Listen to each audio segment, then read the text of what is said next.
Good morning. My name is Lynn, and Michelle asked me to share today why I give to the Kingstowne Communion with you. I think one thing I can say about supporting church ministries, for me, it has evolved. Last week, Phoebe said she just put giving to the church in her budget. I know that was a major step for me, to not just wait and see if there's anything left at the end of the month, but to plan to give some of my income to the church. And there was the Stewardship campaign that emphasized how everything we have is God's, and when we contribute to the church, we are simply giving back what is God's.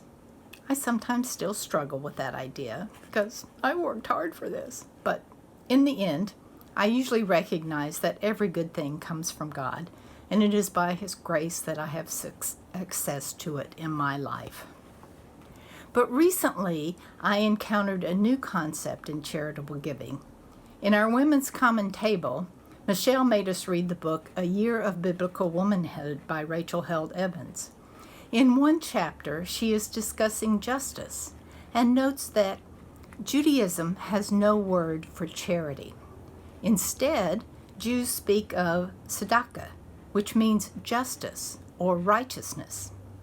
She goes on to say that charity connotes a single act of giving, while justice speaks to right living, of aligning ourselves with the world in a way that sustains rather than exploits the rest of creation.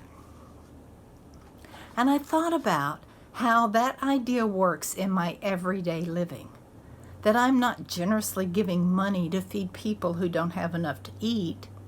I'm seeing that they receive their fair share of this world's abundance. That's supporting the missions of Kingstowne, and I love that they do things in our immediate community to help those in need, is helping to create justice in an unjust situation.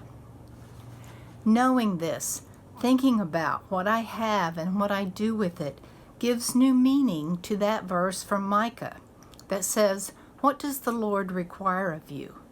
To act justly, and to love mercy, and to walk humbly with your God." This year I'm giving to Kingstowne Communion to support its mission in our community, to align myself with the world in a way that sustains the church and this community, to act justly. Thank you.